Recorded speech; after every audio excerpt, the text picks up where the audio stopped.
Have you ever actually stopped and wondered what the very first car from your absolute favorite brand looked like? I want you to just take a second and try to picture it. Try to imagine the origins of today's mega brands. Because before the sleek aerodynamics, way before the massive touchscreens, and definitely before the roaring high-performance engines, these automotive giants had incredibly humble and, honestly, sometimes almost unrecognizable beginnings. Okay, let's dive right into this. Welcome to This Explainer. Today we're embarking on a seriously cool 120-year chronological journey through our source material, mapping out the very first modern automobiles from the world's most renowned brands. We are going to trace this explosive evolution of engineering, shifting from sputtering fractional horsepower buggies all the way up to high-performance lithium-ion sports cars. So, here is our roadmap for today. We'll be traveling through 5 distinct historical eras: the dawn of driving, American might and early luxury, mobilizing the masses, the post-war performance boom, and finally, the modern automotive revolution. All right, let's kick things off with Section 1, the dawn of driving, spanning from 1886 to 1899. Picture this. It's late 19th century Europe. The Industrial Revolution is absolutely booming, and the concept of the automobile is just taking its hesitant first breaths. In just over a single decade, between 1886 and 1899, the foundational pillars of the entire industry were established. We're talking Benz, Peugeot, Renault, and Opel. And the spark that started the whole shebang? It was this machine right here, the 1886 Benz Patent Motor Wagon. Historians pretty much universally recognize this as the world's first true gasoline-powered automobile. If you look closely at the design, you'll see it's actually a three-wheeler. It utilized a 944cc single-cylinder four-stroke engine connected to a single-speed belt drive, and, well, if you had enough open road, you could hit a blistering top speed of exactly 16 kilometers per hour. But get this, the absolute craziest takeaway here is the power output. 0.75 horsepower at 400 RPM, literally less than 1 horsepower. It's kind of comical to think about today, right? I mean, a modern riding lawnmower has vastly more power than that, but this tiny fractional horsepower was the exact spark that ignited what is now a trillion-dollar global industry. And it's fascinating to see how quickly other innovators jumped on the bandwagon, often pivoting from completely different, seemingly random industries. Take the 1891 Peugeot Type 3, for example.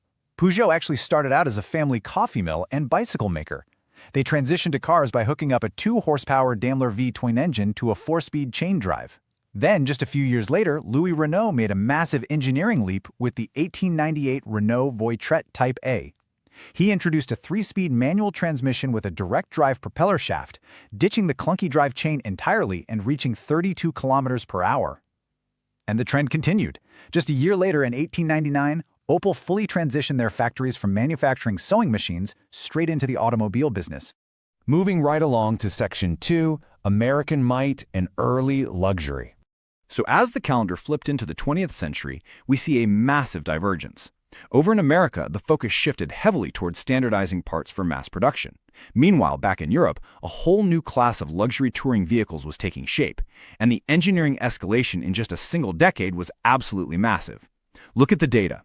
In 1902 and 1903, Cadillac and Ford were using 1.6-liter engines putting out around 8 horsepower and hitting roughly 45 to 48 kilometers per hour. But jump just a little bit to 1911, with the Chevrolet Series C Classic 6, suddenly we've got a massive 4.9-liter inline-6 engine producing 40 horsepower and totally smashing the 100 kilometer per hour barrier. Looking a bit closer at those early American pioneers, we've got the 1902 Cadillac Runabout. Powered by a single-cylinder engine they literally called the Little Hercules. But what made Cadillac a real game-changer wasn't its speed. It was their renowned precision and interchangeable parts, which basically set the benchmark for American manufacturing excellence. Beside it is the 1903 Ford Model A. This was the first official production vehicle sold by the newly incorporated Ford Motor Company, using a 2-speed planetary manual transmission. This car is essentially the official starting line for American mass production. Meanwhile, as the Americans were zeroing in on the everyday commuter, Europe was busy birthing high-end luxury and performance. We have the historic 1904 Rolls-Royce 10 HP, which was the very first vehicle to come out of that legendary partnership between Charles Rolls and Henry Royce. And then we have the 1910 Audi Type A. After August Horch actually left his very first company, he founded Audi and launched this 2.6-liter, 22-horsepower machine, which truly kicked off Audi's incredibly long lineage of performance engineering. Next up, Section 3, Mobilizing the Masses. Fast forward a bit to the era just leading up to World War II. Global manufacturers started realizing that the true potential of the automobile wasn't just building toys for the ultra-wealthy.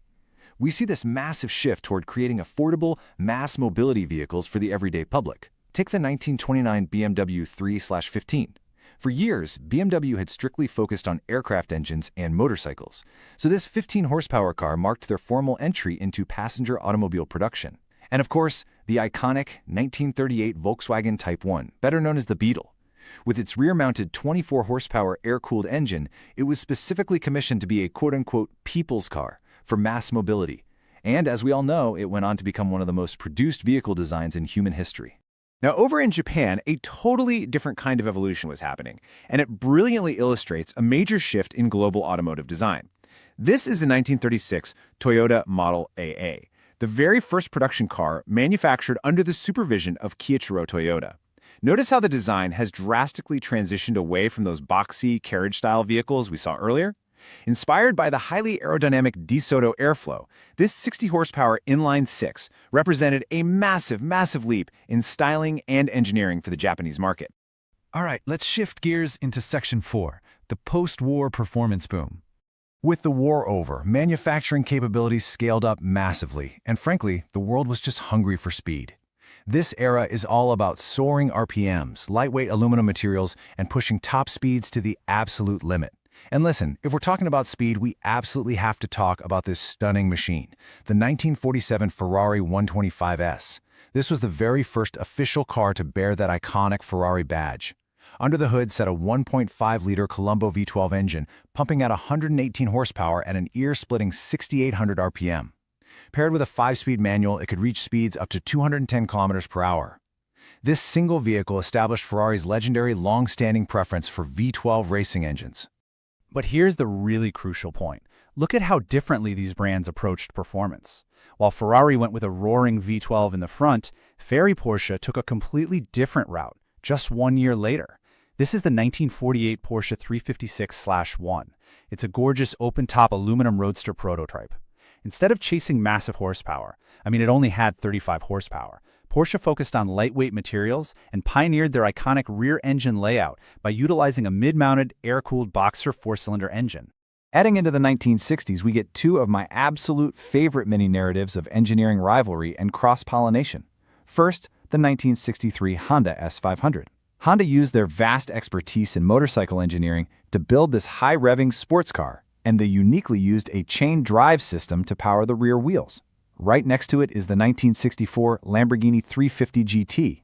The story here is just fantastic. Ferruccio Lamborghini literally built this 3.5-liter aluminum V12 Grand Tour purely because he wanted to rival Ferrari. It pushed out 280 horsepower and hit an astonishing 254 kilometers per hour. Finally, we hit Section 5, the modern automotive revolution. Bringing us much closer to today, we see these dramatic global shifts toward independent production in emerging markets, and honestly, a total rethinking of energy sources altogether. Look at South Korea's rapid rise. We start with the 1968 Hyundai Cortina, which was actually assembled under a license from Ford. But Hyundai learned incredibly fast. Just 7 years later, they launched the 1975 Hyundai Pony. Designed by the legendary Giugiaro, the Pony was South Korea's very first mass-produced and independently exported vehicle, firmly securing their place on the global automotive map. And that brings us to a literal game changer of the 21st century, the 2008 Tesla Roadster. This vehicle marks the definitive leap away from the combustion engines we've been tracking for the past 120 years, straight into the modern electric age. Let's actually break down these specs because they are absolutely staggering, and this is what changed everything. Utilizing a 3-phase AC induction motor and a single-speed fixed gear, it generated 248 horsepower. But what really mattered, the big so what here, is that it was the first production automobile to use lithium-ion battery cells. It proved once and for all that an electric car could achieve high performance while also delivering a highly practical range of over 320 kilometers per single charge. So, we've traveled from a 0.75 horsepower three-wheeler, basically crawling along a cobblestone street, all the way to a lithium-ion powered sports car. Which leaves us with this final, truly provocative thought. With technology accelerating faster today than ever before, what will the firsts of the next century look like? Are they going to drive themselves, fly, or maybe run on something we haven't even discovered yet? Thank you so much for exploring the data and slides with me on this explainer. Keep learning, keep questioning, and I'll catch you next time.